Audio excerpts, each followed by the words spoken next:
Hello and welcome to Dingoes Ate My Podcast, Season 2. I'm Paul. And I'm Dave. And this week we're discussing the episode, and I'm going to fuck this up. How do you say this? Somnambulist? Probably, maybe, who knows? Yeah, right pronunciation. Yeah, it's a little iffy if you don't get it quite right. This episode originally aired January 18th, 2000, our first episode of the new millennium. This episode had 4.77 million viewers, which, wasn't great, but wasn't terrible either. So, number one movie in America this week, Dave. Let's see, heading into the 2000s that year. Early 2000. We're a couple of weeks away from a movie I love, but it's not here yet.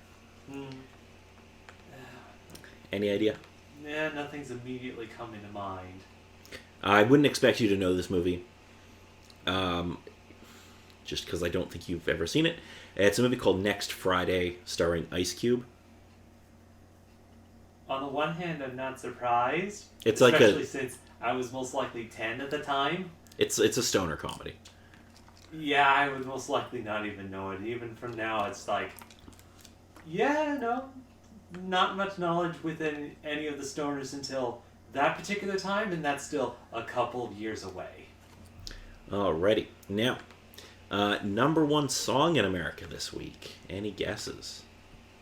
Even with the new year, I wouldn't be surprised if it hasn't changed from the last week with Smooth. You would be incorrect.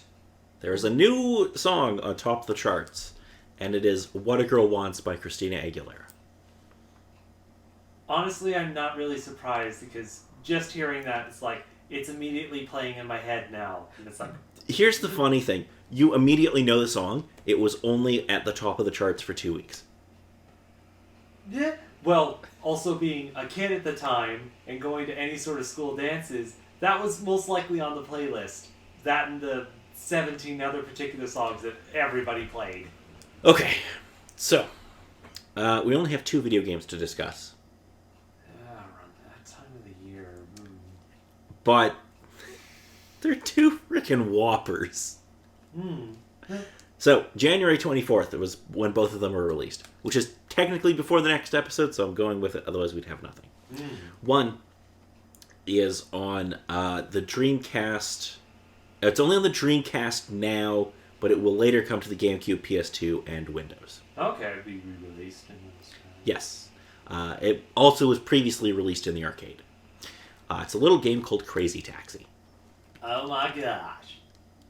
Again, not too much experience with it. It wasn't until a couple of years later that I heard of it or played one of its clones, but it is huge with that style.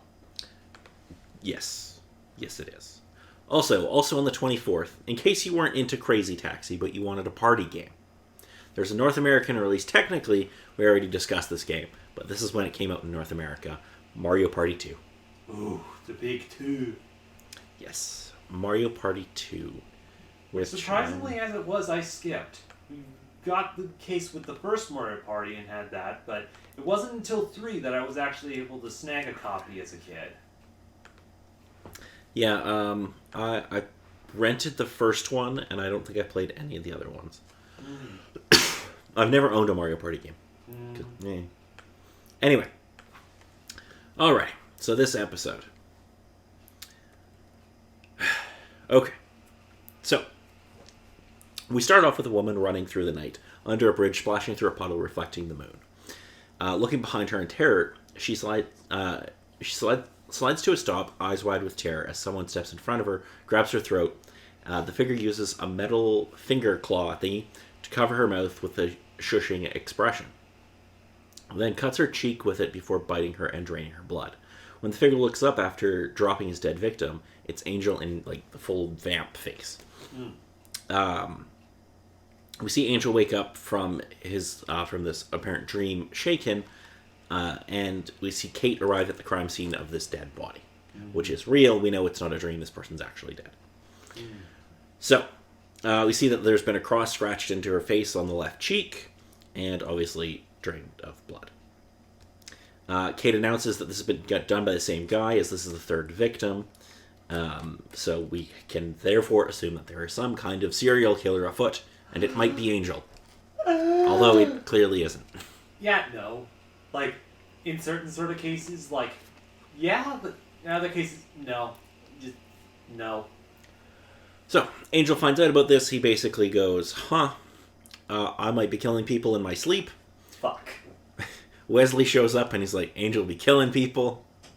So they decide that they're gonna, like, clamp Angel with these, like, restraints to his bed one night, and they're like, and he wakes up the next morning and they're like, hey, another person was murdered. Congratulations, you're not a killer.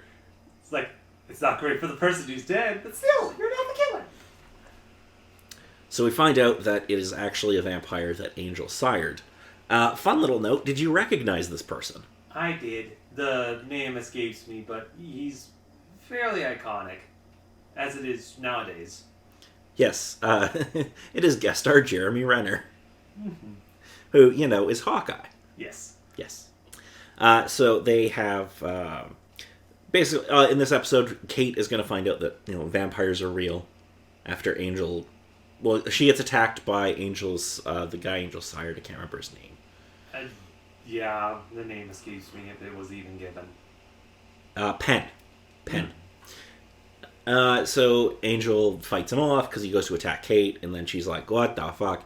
And then she does a bunch of studying on vampires and whatnot, and then now she doesn't trust Angel because... She read about Angel. Yeah. Which, I mean, fair. Like, he's one of the big, historically written vampires within history with his work as Angelus, and he's done a lot of work in the past. Yes. Also, we find we're told that whoever's killing these people is basically stealing Angel's MO. Like, this is how Angel used to kill people. Yeah. Well, it's again with the case of he sired him. Yeah. Yeah, it's the case that he's stealing his shtick. Yeah, exactly. So obviously, Penn ultimately gets defeated. Oh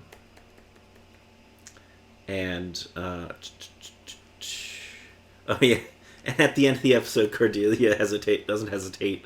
Angel's like, what do you ever do if I become Angelus again? And she's like, oh, I'll kill you right away. Yeah. It's so good. Like the instant this cut of the tail and whatnot is that, it's like, oh. It's like, oh yeah, I'll plunge a stake into your heart, no worries. It's like, reach into the side disc, pull out the stake. Yeah, it was a good episode. What did you think of it? Yeah, it turned out fairly good, just with the police side of things, with them trying to figure out the whole case with it. Angel's concern for essentially his guilt for being the cause of this particular person with what he's done, and him trying to fix with everything. I think the other thing is just the interesting points within the episode with Giles' reaction to things, and being like, you mean Wesley? Excuse me, yes, Wesley. With his reaction is, oh god, Angel's killing people! Yeah, he immediately assumes that Angel's killing people, and then he's proven wrong, and he's like, okay. I knew that. Oh, okay. Sweet. Oh, and of course, with how our vampire gets staked by Kate, just grabbing one, having it there, and just the traditional look of, just do it. It's like, okay. She had the concern of, she knew of Angelus, and is like, I'm gonna stake you anyway if it comes to it. And she did, though she missed. Yeah, so she goes through, like, Angel's stomach and up into like, Penn's heart. Straight through Angel and stakes the other vampire behind me. It's like, okay, I guess that proves it. Yes. So we do get a couple of flashbacks to Angel in, like, the 19th century. Yeah, sometime around that. Which is fun, and we're going to learn more about that in the future. No, I'm not too surprised with the bit of times that they did that within the Buffy series. Yeah. With him there. Yeah, it's definitely a good sort of thing to explore, seeing a bit more of him as Angelus. Yes, and we're also gonna see some other stuff too. But I'm not going to spoil that.